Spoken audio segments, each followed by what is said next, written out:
Hi friends, இன்றைக்கி ஒரு வயசு குழந்தைகள்லேருந்து பெரியவங்க வரைக்கும் சளி இருந்துச்சுன்னா என்ன பண்ணலாம், ஹோம் ரெமிடிஸ் தான் நம்ம பார்க்க போகிறோம். அதுக்கு ஃபஸ்ட்டு என்னென்ன வேணும்னு பார்த்தீங்கன்னா, ஓமவல்லி, கற்பூரவல்லின்னு சொல்லுவாங்க, இல்லை ஓமவல்லின்னு சொல்லுவாங்க. இது ஒரு 4 இலை எடுத்துக்கோங்க. இது தூதுவளை, கொஞ்சம் முள்ளெல்லாம் ரிமூவ் பண்ணிவிட்டு நல்லா கழுவி சுத்தமாக வச்சுக்கோங்க.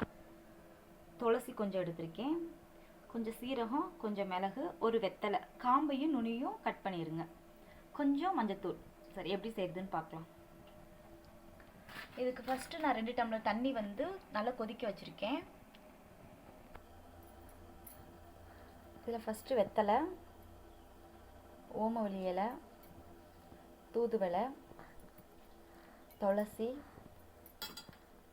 கொஞ்சம் சீரகம், ஒரு 7 மிளகு, கொஞ்சம் மஞ்சத்தூள் ஆட் பண்ணிக்கோங்க. இது நல்லா கொதிக்கட்டும். 2 டம்ளர் தண்ணி 1 டம்ளராக வற்றணும்.